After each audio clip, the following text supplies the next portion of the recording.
Tengan todos muy buenos días. Hoy es viernes 18. Como todos los días le doy gracias a Dios porque me permite estar con ustedes. A ustedes gracias siempre por la sintonía con la que apoyan el programa. Una bendición temprana. Dios los bendiga a todos. Absolutamente a todos.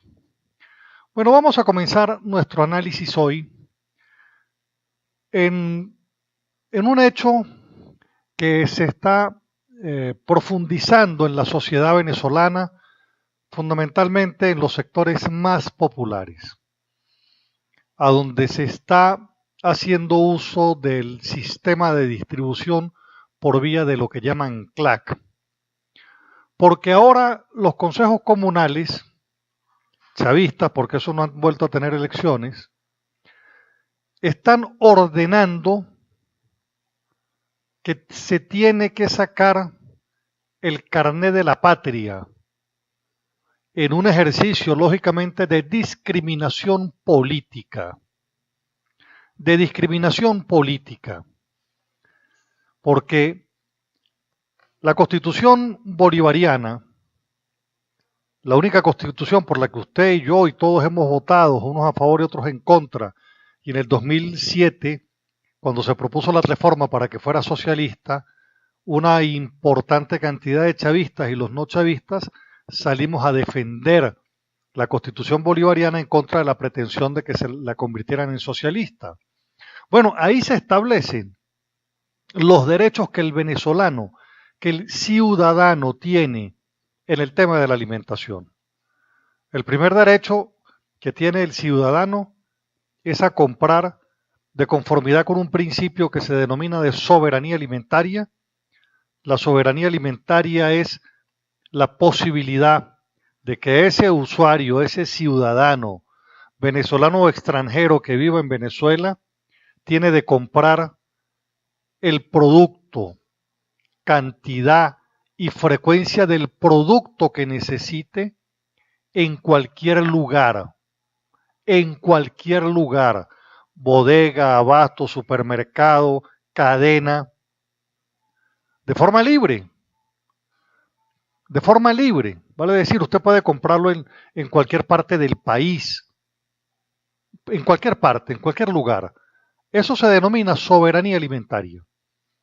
Y habla por demás de que usted tiene el derecho a escoger, pero no escoger entre un mismo producto, no, entre productos distintos de distintas marcas, cantidad, contenidos, precios, porque esta Constitución, insisto, está definida en términos de abundancia y no de escasez. Y precisamente como se trata de que el productor agropecuario lo hace en ejercicio de esto que se denomina la libertad económica, que no es otra cosa sino el derecho que tengo de dedicarme a la actividad económica de mi preferencia. Entonces hay gente que tiene preferencia por sembrar, cultivar, van a criar ganado, levantar pollos, etcétera. Bueno, la actividad del agro. Y después eso lo metes en las cadenas de distribución, a donde el venezolano entonces se dedica con libertad a esa actividad económica, hasta que entonces la persona, bodega, comercio, cadena que se va dedicando a la actividad por especificidad de la distribución y venta de productos alimenticios, pues los va llevando al usuario, al consumidor final. Por eso es que en tiempos de normalidad existían bodegas en cuanto barrio, urbanización, siempre existieron las bodegas, porque la bodega es el eslabón más cercano que usted tiene para la compra de algo. Bueno, porque entonces el sistema de distribución de alimentos no estaba controlado por el gobierno ni por el Estado, ni estaba controlado políticamente, en razón a que usted necesita solamente tener cédula de identidad para tener derecho como venezolano, ¿verdad? ¿Qué sucede? Bueno, que entonces el sistema de distribución de alimentos lo declararon de utilidad pública y el gobierno fue tomando poco a poco los sistemas de distribución de alimentos, fue tomándolos, así como fue tomando el control porque declaró de utilidad pública, también todo lo que tiene que ver con la producción. Empezaron con el tema del rescate de la tierra para el Estado, que no fue otra cosa que quitársela al productor de la mano para hacerlas improductivas y permitir entonces lo que ha sucedido con la inmensa importación de productos que vino a quebrar el producto nacional. Entonces, como el comunismo, en su versión más clásica, el marxismo, atendiendo la enseñanza de Stalin, que fue el primer hombre que en este planeta doblegó al hombre por hambre, en Venezuela, siguiendo esa cartilla, entonces hicieron lo mismo. Pero como en Venezuela todavía existe un sistema de distribución privado y buena parte de lo que es la atención de los sectores populares se viene por vía del CLAC, que además tampoco es que sea algo eficiente, es lo más ineficiente que existe, porque eso es como salir a hacer mercado en el exterior para hacer el mercado de 30 millones de venezolanos. Entonces, ¿dónde está el problema? El problema está que entonces ya no consigues las cosas en el abasto, en la bodega, en los sistemas de distribución que antes sí los encontraba, y entonces entra el sistema de distribución del Estado, el CLAC. ¿Quién lo maneja y quién lo controla? La VC, el Consejo Comunal, ¿verdad? ¿A quién le va a dar? Bueno, le va a dar al que tenga el carnet de la patria. El que no tenga carnet de la patria, no le doy. ¿Pero es el carnet de la patria la cédula de identidad? No, no lo es. Pero la van a empezar a manejar como si lo fuera. Y con ello van haciendo la inmensa segregación entre los venezolanos que están con la revolución y los venezolanos que no acompañamos la revolución. Y de esa manera entonces, desde el gobierno te van empujando y te van sacando y te van sacando y váyase, y si no le gusta váyase, y usted es un pro-yanqui, y empieza el sistema acusatorio verbal de descalificación, de odio, para que entonces las personas se vayan a un lado. Fíjense que estaba viendo unas imágenes, por ejemplo, que hacen circular en defensa de esto que es injustificable, lo que vivimos en Venezuela. Y entonces el gobierno tiene un cuestionamiento porque los jóvenes se van de Venezuela, se van del país en búsqueda de futuro. Y entonces en la propaganda sacan y dicen, bueno, pero los chinos, los extranjeros no se van de Venezuela. Cosa que resulta curiosa. Es que precisamente los que primero se fueron son exactamente los que estuvieron en Venezuela vinculados al sector industrial, agroindustrial, de comercio, el que estuvo en todos los sectores primarios, de servicios, de producción, todos ellos ya se fueron. De hecho, lo invito a que recorra cuántos negocios chinos quedan. ¿Cuántos chinos quedan? ¿Cuánto va quedando en los centros comerciales? Y va usted apreciando cómo van cerrando tiendas y empresas que estaban ya no están. ¿Pero por qué lo hacen? Para establecer una discriminación. Este que se va es el malo, no, el que se queda es el bueno. Esa discriminación es a la que están queriendo someter ahora a los venezolanos. Entonces, por supuesto, con ese sistema de distribución, controlado por la VC, controlado por el Consejo Comunal, después le van agregando otra de las cosas que vienen con el Estado comunal, que son los consejos de seguridad. El Consejo de Seguridad, a donde entonces este paramilitar que llaman colectivo pasará a tener autoridad real ya sobre la sociedad, no para el tema de la delincuencia, es para el tema de tener el control barrio a barrio, calle a calle, edificio por edificio, de dónde estén los opositores y qué es lo que puedan estar haciendo. Y de esa manera entonces van controlando, diciendo que para tener la Venezuela en paz se necesita que cualquier acto terrorista, desde una asamblea de ciudadanos para exigir gas, eso puede ser considerado obviamente un acto terrorista, porque acaba con la paz de la gente, por supuesto la paz del gobierno, que no le quiere dar gas a la gente porque el propósito es doblegar, doblegar. Pero fíjese, la Constitución bolivariana establece que no puede haber discriminación. Y en Venezuela hoy lo que más hay, en Venezuela hoy lo que más existe por parte del gobierno es la discriminación. Es así. Ahora, en política monetaria, usted tiene que tener claro lo siguiente. Y eso es lo que tienen que exigirle en todo caso a los que tienen que conducir las riendas del gobierno. El intervencionismo económico hay que acabarlo en Venezuela. Si el intervencionismo económico se liquida, se abandona esa política del intervencionismo económico, Venezuela sale de la crisis. Sale de la crisis. Eso es tal cual como se lo estoy diciendo. Las políticas de intervención económica y los textos de economía lo señalan. La intervención, el control de cambio que se haga sobre la economía en un momento determinado tiene que ser para corregir en tiempos cortos esa distorsión que en la economía pueda presentarse.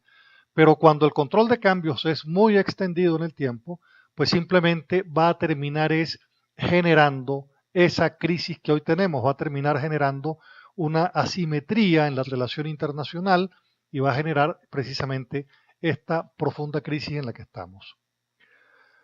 ¿Qué áreas nosotros tenemos sobre cuáles tenemos que trabajar? Uno, la política de las expropiaciones.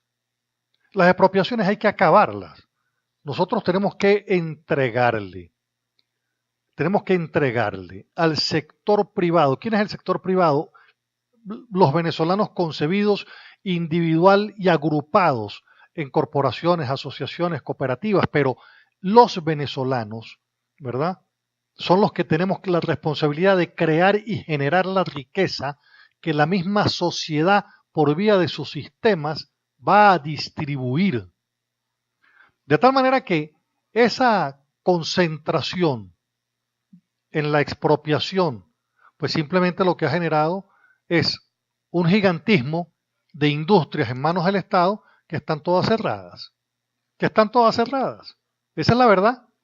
Entonces hay que admitir que el proceso de estatización es un fracaso y hay que entregarle a quien le quitaron esa propiedad, hay que devolvérsela, hay que devolver los activos que se han expropiado. Eso hay que hacerlo. Y de esa manera, pues volverá nuevamente el empleo, la producción, vuelve a tomar rumbo la economía. Para poder tener anaqueles llenos hay que tener gente produciendo, hay que tener industrias, hay que tener agro, hay que tener el sector productivo dándole, pues trabajando. Lo otro que es indispensable resolver es el tema de la política monetaria. La política monetaria. La inflación está vinculado de forma directa a este problema de los controles de cambio, de la hipertrofia del Estado, el control de cambios, el control de precios, están insertos en esa coyuntura de asfixia de la economía venezolana. De tal suerte que nosotros, si no levantamos el control de gastos, el control de precios, perdón, si no levantamos el control que existe sobre los productos en Venezuela, va a ser imposible. Tenemos que levantar el control de cambio. Levantando el control de cambio, levantamos también el control de precio. Nosotros tenemos que volver a buscar que la moneda venezolana sea competitiva con las demás monedas. Nosotros incluso tenemos la fortuna de ser un país barato para la producción en Venezuela y eso nos permite tener una impresionante capacidad de colocación de producto en el exterior, más barato que lo que está en el exterior. Entonces tenemos que avanzar en la liberación de las regulaciones para dedicarnos a construir empresa, traer la inversión extranjera como consecuencia de que hacer negocios en Venezuela por lo barato que resulta es muchísimo, pero muchísimo mejor. pero tenemos que cambiar la política monetaria del control de cambio y tenemos que cambiar la política del control de los precios, que es el capricho que un gobernante tiene de ponerle precio al trabajo de los demás. Y por supuesto, el gigantismo del Estado. No se puede gobernar con un Estado tan inmensamente eh, construido sobre estructuras y estructuras y puras nóminas y nóminas y nóminas y nóminas y nóminas. Este planteamiento que les estoy haciendo es igual para chavistas y opositores. Este es el planteamiento por donde nosotros tenemos que avanzar a la libertad económica, sin ningún tipo de temor, sin ningún tipo de temor. Aquí lo más importante es el debate, por el debate serio y cierto, el debate de las ideas. Por ejemplo, aquí se habla del socialismo del siglo XXI y se copió el modelo cubano. Bueno, ese modelo cubano, ese es el primer modelo que existió del socialismo clásico, el marxista. Bueno, pero es que socialismos hay muchos. Está el socialismo de mercado, la socialdemocracia propicia, socialismos de distinto tipo. Noruega es un socialismo, Canadá tiene otro socialismo, vale decir los países de Europa. Hay muchos socialismos, todos los países nórdicos, que son países de primer mundo, son países socialistas. Ahora bien, ¿cuál es el debate entonces que tenemos que dar? El debate que tenemos que dar, en el caso de que fuese el socialismo, el debate, vamos a dar el debate del socialismo, pero vamos a dar el debate a propósito de las experiencias exitosas del socialismo y no a propósito de las experiencias fracasadas del socialismo, conforme al cual aquí no se debate el modelo, sino se impone el modelo cubano. Eso es lo grave. Eso es lo grave de las circunstancias a donde estamos hoy. Que entonces se evita, se quiere ocultar, no se quiere dar el debate necesario para entonces entrar en el modelo. Bueno, vamos a discutir el modelo, pero el modelo no puede ser el plan de la patria, que es lo que pretende hacer la Asamblea Nacional Constituyente. Ese no puede ser el modelo. El modelo no puede ser el de, el del plan de la patria. No puede ser el Estado comunal. Ese no puede ser el modelo. No puede ser el modelo militarista. Es por esas circunstancias ya anteriormente se ha pasado. O sea, ese no puede ser el modelo de forma definitiva. No puede ser. Y tenemos que tener claro, tenemos nosotros que tener claro eso. Fíjense, por ejemplo, les voy a poner, por ejemplo, un dato. El tema del atún. El tema del atún. El ejército venezolano ganó la batalla del atún. La flota pesquera de Venezuela y la industria procesadora de los productos del mar se fueron a pique por las importaciones masivas aupadas desde el gobierno. La ironía de todo esto es que el que tiró abajo la línea de flotación de todas esas industrias fueron los oficiales militares encargados de velar por la soberanía alimentaria.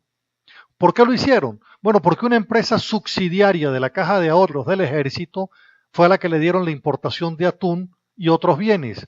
El negocio se blindó, garantizando entonces divisas del Estado para esas alianzas empresariales de la Caja de Ahorros del Ejército en contraposición o en detrimento de las industrias que sobre el atún existían en Venezuela. Por lo menos 4, 5, 6 marcas de atún existían en Venezuela que por imperio de la nueva estrategia de entregarle a una empresa subsidiaria también de la Fuerza Armada Nacional, de la Caja de Ahorros, entonces logra la quiebra de las empresas, de estas otras empresas dedicadas al tema de la producción de atún en Venezuela. Entonces, esos son los problemas que nosotros tenemos. Esos son los problemas que tenemos, que los que se dedican a la importación están detrás de un negocio, pero ese negocio con frecuencia acaba la libertad económica, la libre empresa, el libre mercado, la libre competencia, solamente por el hecho de querer entrar, de querer entrar a tener control, control por el control mismo de del negocio, pero quebrando a los demás. Ahora es Tarek William Saab el que sale a denunciar y sale a decir que la fiscal general de la República es la responsable de los asesinatos que se han producido en Venezuela. Esto es una cosa absolutamente ilógica. No tiene fundamento lo que está diciendo Tarek William Saab en contra de la fiscal Luisa Ortega Díaz. No tiene fundamento. Eso no tiene ni siquiera lógica de señalar que la fiscal es la responsable de los asesinatos que se han producido en el marco de las protestas.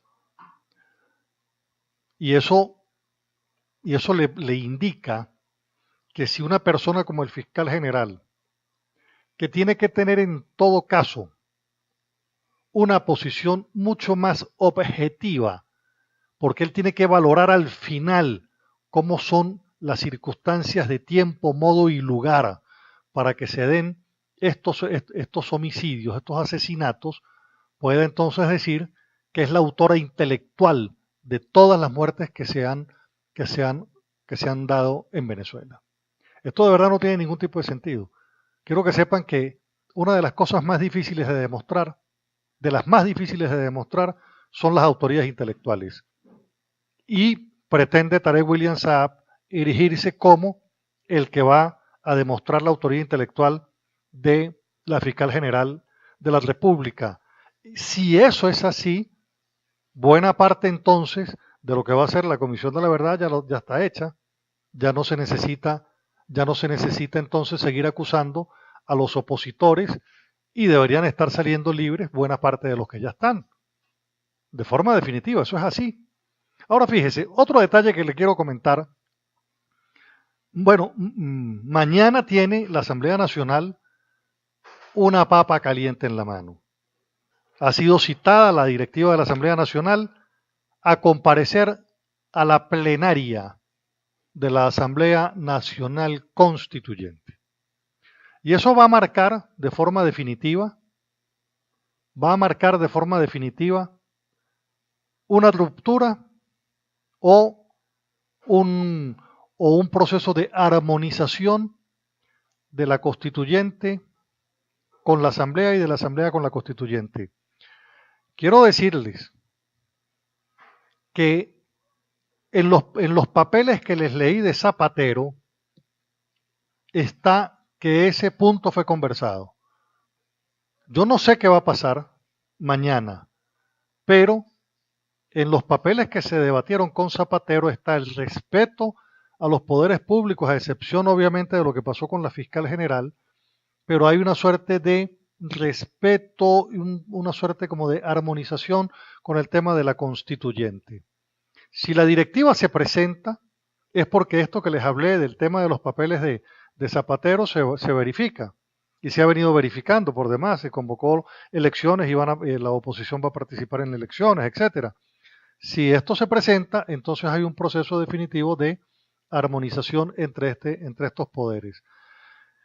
Que sería bien complicado desde el punto de vista político terminar de explicar todas las implicaciones que esto tiene, en razón a que la propia Asamblea Nacional condenó a su propia suerte de destierro a los magistrados que la propia Asamblea Nacional juramentó. De tal manera entonces que, bueno, vamos a esperar sin hacer conjeturas de ninguna naturaleza sobre lo que puede pasar en esto, pero vamos a tenerlo pendiente. Mire, una de las cosas que quería comentarles es que con el tema de la depreciación de la moneda, como el caso de nuestro bolívar, que nuestro bolívar frente al dólar desapareció y frente al peso pues no vale nada, es que en la medida que la moneda no sirve para nada, en los modelos comunistas usted se queda en el territorio donde está.